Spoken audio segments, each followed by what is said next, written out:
अस्सलाम वालेकुम वरहमतुल्लाहि वबरकात। अल्लाह के नाम से शुरू जो बड़ा कृपालु और अत्यंत दयावान है। उत्तर प्रदेश में योगी आदित्यनाथ ने एक बार फिर से नया विवाद शुरू कर दिया है। आने वाले कांवड़ यात्रा को लेकर योगी आदित्यनाथ ने एक फैसला जारी करते हुए कहा है कि कांवड़ यात्रा जिस रास्ते पर भी निकलेगी, उस रास्ते पर जो भी व्यक्ति दुकान लगाता हो, शॉप हो, कुछ भी हो, वो अपना असल नाम वहां पर लगाएगा। जाहिर है, जिससे ये समझ में आ जाएगा कि कौन सा दुकान हिंदू का है, कौन सा दुकान मुस्लिम का है, कौन सा दुकान शूद्र का है, कौन सा दुकान ब्राह्मण का है। जिसकी वजह से उत्तर प्रदेश में एक नया विवाद खड़ा हो चुका है और ये धीरे धीरे काफी बढ़ता ही जा रहा है। इस मुद्दे को सबसे पहले उठाने वाले व्यक्ति जो धर्मगुरु थे, उन्होंने कहा था कि ये जरूरी है कि कांवड़ यात्रा जो लोग करते हैं वो मुसलमानों से फल या फिर खाना ना ले, जिससे उनकी शुद्धता खत्म हो जाएगी। अब मैं इस धर्मगुरु को यह कहना चाहूंगा कि भैया, जब कांवड़ यात्रा करते हैं, तब मुस्लिम समाज के लोग कांवड़ यात्रा करने वाले हिंदू भाइयों को पानी पिलाते हैं। तब तो वो लोग नहीं कहते कि हम मुसलमानों के हाथ से पानी नहीं लेंगे, ताकि पानी लेने की वजह से हमारा धर्म भ्रष्ट हो जाएगा। तब तो वो पूरा पानी पी जाते हैं। जब कांवड़ यात्रा लेकर निकलते हैं, धूप होती है, तब मुस्लिम समाज के लोग जमीन में पानी फेंकते हैं ताकि जमीन ठंडा हो जाए और कांवड़ यात्रा करने वाले जो कांवड़ी हैं उनको जरा सा भी तकलीफ परेशानी ना हो। जिन कांवड़ियों का पैर छिल जाता है, चलते चलते सूज जाता है, मुस्लिम समाज के लोग उनका इलाज तक करते हैं।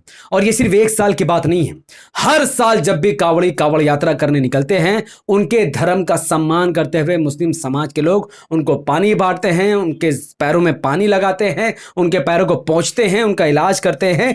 किसी भी किस्म की नफरत का बाजार मुस्लिम समाज के लोग गर्म नहीं करते, बल्कि हम शांति प्रिय धर्म से आते हैं और शांति प्रिय काम को फॉलो करते हैं। लेकिन अमन चोपड़ा नाम का जो गोदी मीडिया का एक पत्रकार है, आप जानते होंगे, वो कहता है कि कांवड़ियों को शुचिता और शुद्धता का अधिकार देने वाला यह कानून है। भैया, इतना ही मुसलमान से अगर तुम्हें दिक्कत है और तुम जैसे लोगों को दिक्कत है, तो सबसे पहले यह बताओ कि अपने घर से ऑफिस तक जिस गाड़ी में पर तुम बैठ कर आए हो, उस गाड़ी में पेट्रोल कहां से आया। पूरे भारत में अरब देश पेट्रोल सप्लाई करता है। पूरे भारत की गाड़ी मुसलमानों के पेट्रोल से चलती है। पूरे भारत में गाड़ी मुस्लिम देशों से मंगाए हुए पेट्रोल से आती है। और आप बताइए कि ये अपनी गाड़ी में पेट्रोल डलवा लेंगे, ये अपनी गाड़ी में डीजल डलवा लेंगे, मुस्लिम देशों का पेट्रोल डलवा लेंगे, इससे इनकी शुद्धता खत्म नहीं होगी। लेकिन कांवड़ी जो कांवड़ यात्रा में निकल रहे हैं, वो मुस्लिम दुकान से अगर कोई फल खा लेगा या कोई साग सब्जी खा लेगा या चाय पी लेगा, इससे उनका धर्म भ्रष्ट हो जाएगा। इससे दुर्भाग्य की बात कोई नहीं है। ऐसे नॉनसेंस कानून को बनाने की वजह से एनडीए में फूट पड़ चुकी है। जाहिर है कि जेडीयू और आरएलडी जो कि एनडीए के मुख्य सहयोगी है, उनका मानना है कि योगी आदित्यनाथ द्वारा लिए गए इस फैसले से देश का माहौल खराब होगा और इस फैसले को उनको वापस ले लेना चाहिए। आरएलडी और जेडीयू एक मुश्त होकर यह बात कर रही है। मुझे उत्तर प्रदेश की पुलिस पर हंसी आ रही है। उत्तर प्रदेश के मुजफ्फरनगर की पुलिस इस आदेश को जमीनी स्तर पर पूरा लागू कर रही है, जबकि पुलिस का काम यह है कि सरकार वो लॉ लाए या फिर वो कानून बनाए जो संविधान के अंतर्गत आता हो। संविधान के बाहर अगर कोई कानून आता हो, पुलिस उसको मान्यता नहीं दे सकती है।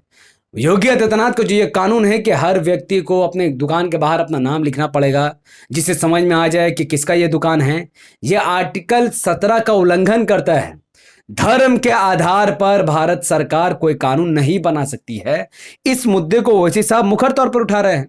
ओवैसी साहब कहते हैं कि उत्तर प्रदेश सरकार की तरफ से कांवड़ियों के गुजरने वाले रास्ते पर हर खाने पीने की दुकान पर या ठेले वाले को अपना नाम बोर्ड पर लगाना होगा। इसकी वो पुरजोर तरीके से मजम्मत करते हैं, इसलिए क्योंकि ये आर्टिकल 17 के खिलाफ है।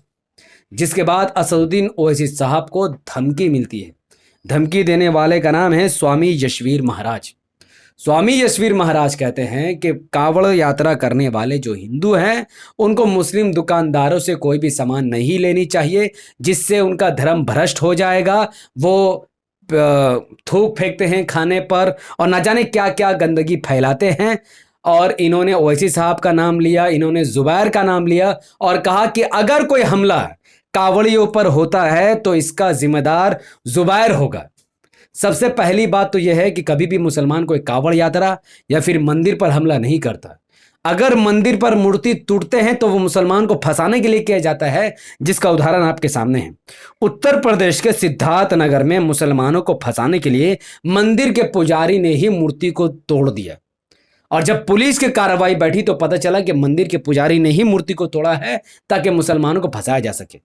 तो ये काम जो भारत में होता है, मंदिरों में गाय का गोश्त फेंक देना या फिर मंदिरों में मूर्ति तोड़ देना, ये मुसलमान नहीं करते, ये खास समाज के लोग करते हैं, पॉलिटिकल कुत्ते करते हैं, जो लोग जिन कुत्तों को चंद पैसे की वजह से हिंदू मुसलमान को लड़ाना होता है।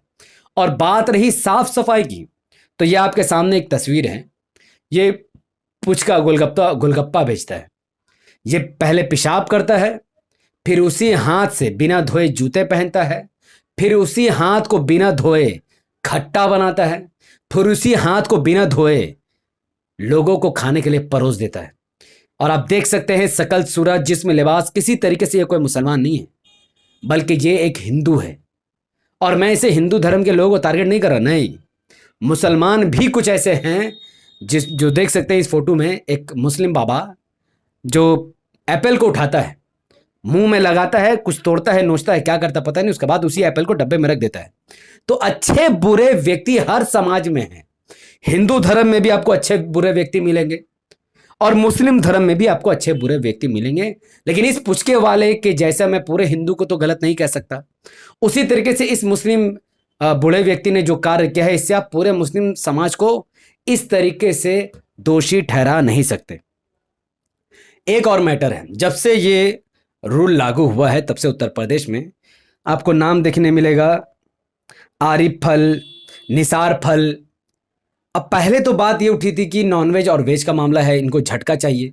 तो उत्तर प्रदेश के सीएम योगी आदित्यनाथ को मैं एक दिमाग देना चाहता हूँ। देखिए, अगर आपको यह शक है कि हमारे हिंदू समाज के लोग हलाल खाना पसंद नहीं करते, हलाल मतलब ज़बह किया हुआ खाना पसंद नहीं करते, उनको झटका पसंद है, तो आपको ये रूल लगाना चाहिए कि जो भी नॉनवेज शॉप है, सुनिए योगी आदित्यनाथ, सुनिए, मैं आपको दिमाग दे रहा हूं, आप ये रूल लगाइए कि जो नॉनवेज शॉप है, मुसलमान हो चाहे गैर मुसलमान हो, जो हलाल बेचते हैं उनको अपने दुकान के बाहर लिख देना चाहिए हलाल, और जो झटका हराम बेचते हैं उनको लिख देना चाहिए झटका।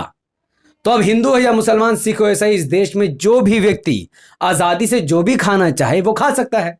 जिसको हलाल खाना, साफ सुथरा खाना, वो जाए मुस्लिम दुकान में, जिसको झटका खाना है वो जाए झटका में। तो आपको ये रूल लाना चाहिए। ये रूल धर्म को वायलेट नहीं करता, ये रूल आर्टिकल 17 को वायलेट नहीं करता है, लेकिन आपने रूल बना, नहीं भैया अपना नाम लिख दो। अब देखिए अब क्या होगा कि जो कांवड़ यात्रा निकलेगा, इसमें हो सकता है कि बहुत सारे असामाजिक तत्व के लोग घुस जाए कांवड़ को बदनाम करने के लिए। अब उनके सामने एक हिंदू का दुकान होगा जिसमें हिंदू नाम लिखा होगा, मुस्लिम का दुकान होगा जिसमें मुस्लिम नाम लिखा होगा। वो मुस्लिम दुकान को चुन चुन कर कुछ उत्पाद मचा दे या कुछ उल्टा सीधा काम करते, आगजनी करते, इसकी गारंटी कौन लेगा?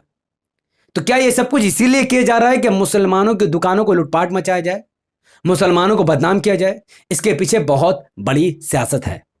तो योगी आदित्यनाथ ने जो कानून पारित किया है वो दुर्भाग्यपूर्ण है। और जो पंडित, जो पुजारी, हालांकि ये नाम के पंडित पुजारी हैं, असल में ये कट्टरपंथ हिंदुत्व समाज के लोग हैं, ये हिंदू नहीं है, ये हिंदुत्व समाज के लोग हैं। इनसे कहना चाहूंगा कि भैया अगर आपको इस देश की परवाह है तो कहो योगी आदित्यनाथ से कि उत्तर प्रदेश में वैसा स्कूल बनाकर दिखाए जैसा स्कूल इमाम ने हैदराबाद में बनाकर दिखाया है। कहो अपने बाप योगी आदित्यनाथ से कि अगर तुम्हें प्रदेश की इतनी ही परवाह है तो वैसा हॉस्पिटल बना के दिखाओ जैसा हॉस्पिटल इमाम ने हैदराबाद में बना के दिखाया है। कहो तुम बाबा से। तुम जानते हो, तुम अच्छे तरीके से जानते हो कि योगी आदित्यनाथ कभी भी ओवैसी साहब जैसा स्कूल और ओवैसी साहब जैसा हॉस्पिटल नहीं बना सकता है, क्योंकि इनकी राजनीति तुच्छ लेवल की राजनीति है। ये लोग किसी का घर बनाकर नहीं दे सकते, पर किसी का घर तोड़ जरूर सकते। तो आज भी सारे विपक्ष मौन है, लेकिन ओवैसी साहब अकेला इस मसले पर आवाज बुलंद कर रहा है। तो मैं इस वीडियो के अंत में इतना ही कहूंगा, जो भी लोग मेरी वीडियो को देख रहे हैं, प्लीज अपना नेता चुनो। आज मुस्लिम समाज जलील हो रहा है क्योंकि उसने अपना नेता नहीं चुना है। आज अगर ओवैसी साहब इमाम के उत्तर प्रदेश में 10, 15, 20 विधायक भी होते ना तो ऐसा कानून पारित नहीं होता। आज इमाम का एक भी विधायक नहीं उत्तर प्रदेश में, इसीलिए योगी इतना मनमानी कर रहा है।